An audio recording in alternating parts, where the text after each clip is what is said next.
Good evening, ladies and gentlemen. Welcome to November 3rd, 2019. So today I want to kind of go over what I thought was really interesting the day that the Ivy Crush had happened um, for Amazon and for Netflix, actually. So I haven't looked at the Netflix spreads or the Amazon spreads yet, but I'm going to just go over this. But basically what ended up happening, I think I mentioned this in my previous video.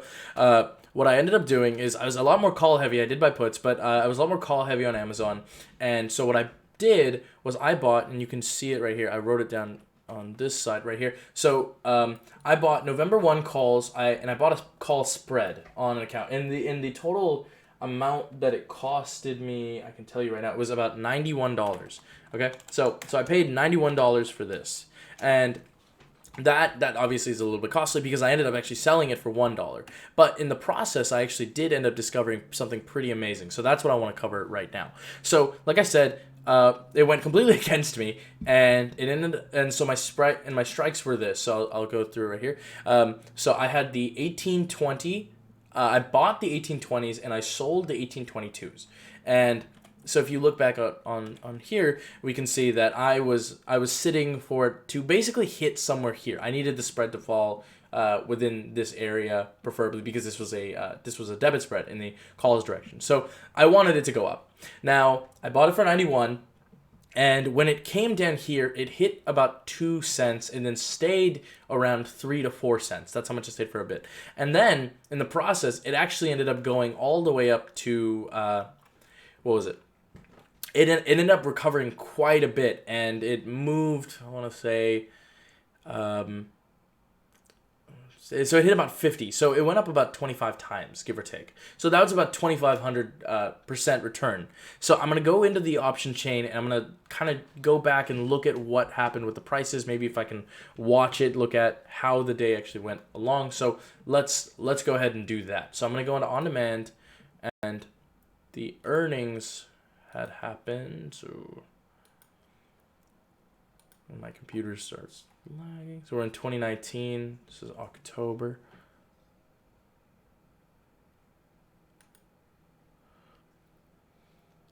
So that earnings happened on the 24th, I believe.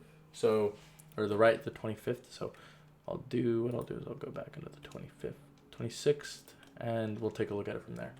So, all right, here we are. So this is the following day. This is how we came all the way down here into 1696. We actually hit very low. Lower than what I can see here, actually.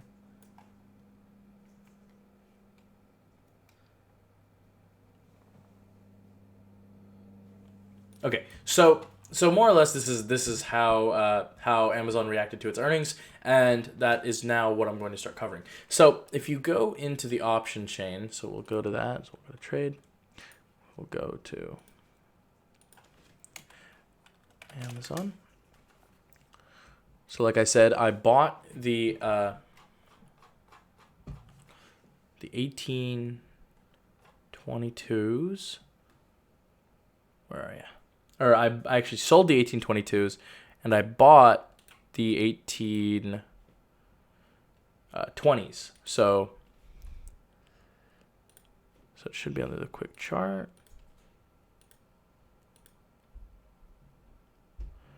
All right.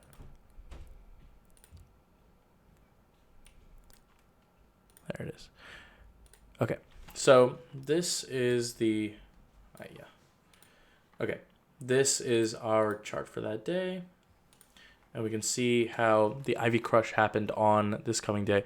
We hit about $1.22, and it went up to about $6.24 at its high. I'm assuming this is the right day. Yep, this is the day of the earnings. So we did get absolutely kind of destroyed on this position. It did come down quite a bit. And this is the 1822. So this was the sell.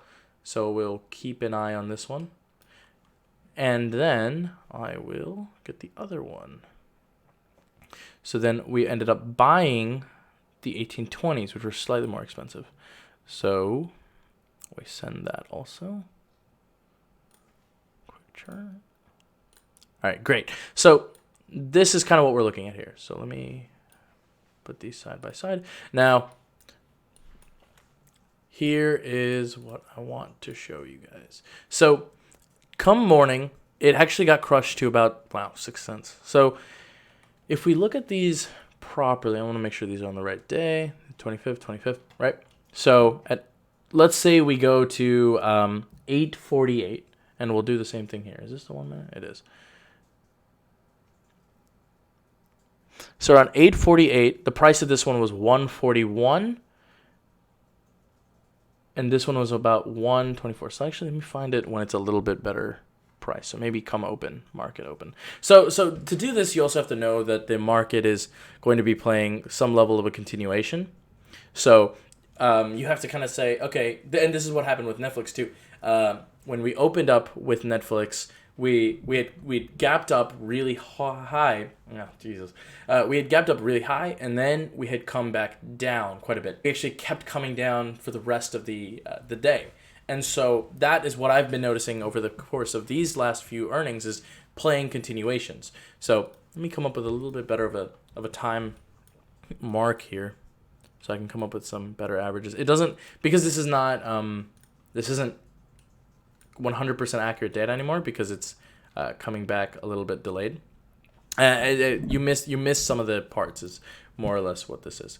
So if we go into, let's say open, and we hit the low of 107, because these were more or less priced the same way. So you can kind of look at it. Why is that? Let me make sure I have the right one. 1822, 1820. Yeah, that should be right. So, I mean, after we had come open and it cost $9.90 to buy, around 8:30, 8:35. Let's say we start at 8:30. 191.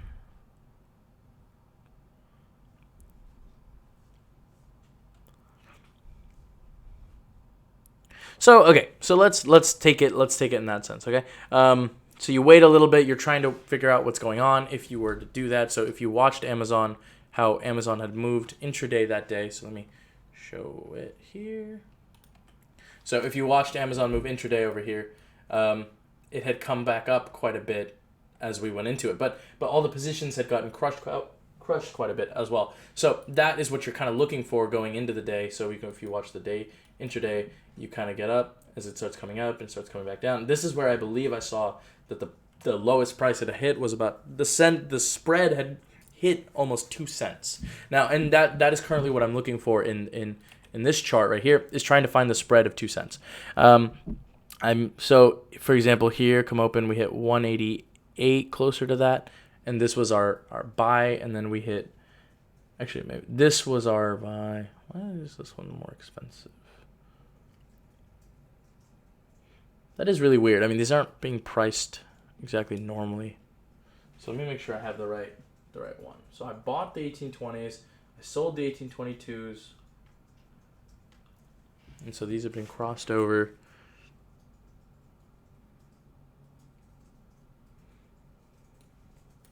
Okay, so 191.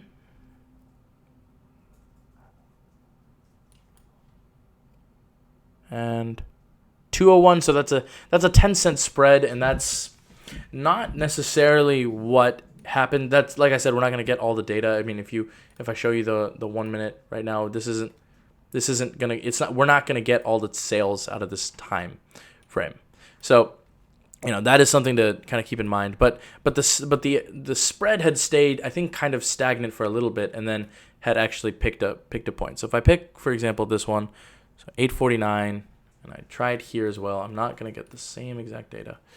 See, because this one doesn't have nearly as many buys or points, actually. So that causes a bit of an issue to figure out what's going on, right? Because these are jumping at a different level, so we can't price these exactly the same way. And that is actually quite annoying. So I think there are better services than, I think, Thinkorswim for figuring this out. Thinkorswim isn't the greatest when it comes to options, but the platform itself is pretty good, so I don't mind it too much. So let me look at it regardless. So we're seeing that they're getting priced. If we go at the absolute low, come open, the the buy, which is the 1820, hit the low of what, 670, 63, and then the other one hits the sell hit 93, which kind of doesn't make any sense.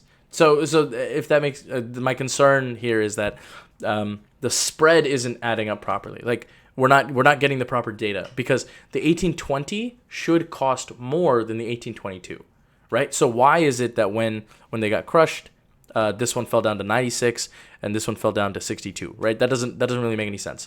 So that's one of the problems. It could be the Ivy Crush. I don't think so. That's just weird pricing that doesn't really seem to make much sense anyway. So let's just say 845 we're priced at. Yeah, this is very these spreads are a bit funny. But if we look at it and we say 1871 come 845, and we look at 845 here, which it does a huge skip over. So let me try a different 5-minute. 845.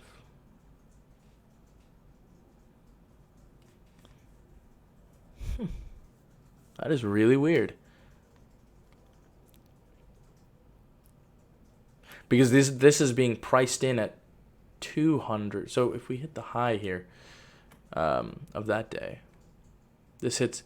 Yeah, okay. So somehow these end up getting actually crossed, and that's really, really peculiar actually. But regardless, somehow the spread actually hit, because the way that I was able to see it was not like the way that it is now. I was able to actually view the spread at that moment. So what I ended up seeing was the spread hit between about 5 to 6 to 2. There were points where that was the spread between them. So if you were to purchase it and somehow manage to get a spread where where it costed you, let's say 5 cents per spread contract, so that would mean you're opening more and more debit spreads. If you were able to open that and say you were able to get it priced around 5 cents, well, there were points where actually throughout the day, if you continued holding that position, it went from whatever that value was here to, let's say we take this absolute high, and you're not ever going to sell at the high, it's not possible, but it just doesn't happen. It's not dependable. So at 10:57 we probably hit the same thing, so we'll count both. So here we hit 684 and here we hit 740. So that difference is about 60, which is about right, actually. The spread is about 60. So even if you had gotten it at a 10-cent spread, which we did see at one point at like 848, we saw that there was a 10-cent spread. It went from 10 cents to 60, and that's 600%. And that ultimately is my point here, is that you can take advantage of the crush that happens from these spreads, and if you can ride, and yeah, I mean, ultimately you could at some level just buy $1 and then make 700. But the beauty of these spreads is that you can actually keep holding them, and that is actually something that I did for a little while up until the week started closing in, and then the spread started to lose value because it wasn't going to hit. So that is the idea. So you can actually play these spreads in a really interesting way, in ways that don't cost you as much, and that's the interesting part.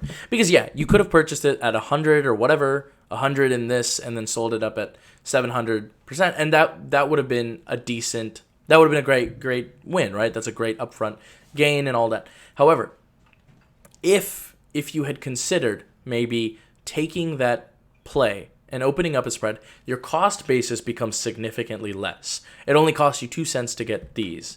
It costs you a lot more cents to get these. So, and that's when you're just playing with percentages, you're playing with costs, whatever the game is. So the every amount that it goes up, you get more out of it. But then if you buy the call right here, or you buy the call here, and then you hold it, you'll make 300% or 600% depending on where you are.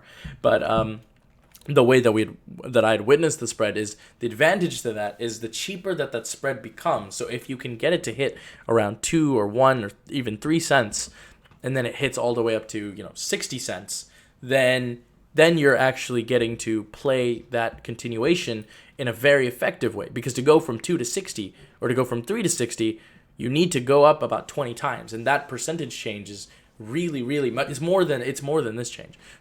So that's ultimately, I think, what I'm getting at. And Yeah, and so ultimately that is the thing that I wanted to discuss on this part. And then I'm going to assume that actually a similar thing happened on what is it? Amazon's earnings. So let me, or not Amazon, I'm sorry, Netflix's earnings. So that is not how you spell Netflix. Nope. There we go. So let me disable the real time for a second so I can look at the date. So their earnings happened. So 16th. So this is the day of the move. So 17th. We're going to go into October 17th and we're going to look at it. So October 17th. Let's do the 17th. And we're going to do end of day. 15:31. Okay. Et voila. Okay. So now we have this, and now Amazon, or not Amazon, Netflix had moved up quite a bit and then had come back down. And that's a different type of continuation play. And you want to, and you could figure this out based on if you look at the, here, let me get to the intraday charts. So if you look at how it started coming down here, starting losing support, it hit 308, 320 at the absolute high, and then it got completely rejected. So you can see that here as well. That I'm sorry, I'm stammering. But Tesla had a similar behavior when it started like kind of holding its value somewhere, and that's essentially what I wanted to kind of get at. And so when you start watching it, you start seeing these continuations, you can see that maybe, this is something worth playing, because the market obviously overreacts or takes off and then comes back down, and you can kind of not predict those, but you can play those accordingly if you can imagine it. And so what I want to get into is this one. I'm assuming, I haven't even looked at the spreads yet, so we're gonna find out together. But if Netflix had actually reacted in a similar way as well. So this happened on a Thursday. November does not exist yet, so we're going to work on this option chain. I gotta. Come on. All right, there we go. And I fucked it up. Okay. So if we can take a look at it, if we were to purchase, let's actually look at what the costs were in the morning. So we'll do 8:32 right when the market opened. We'll look at some things that are really cheap, and we'll find that spread, and then we'll do something about that. So this, assuming this is refreshed, so 275. I don't think this is refreshed, so we gotta wait a second. So 304s. So 304 is a time where you start looking at it. You're saying, oh hey, there was a very drastic move.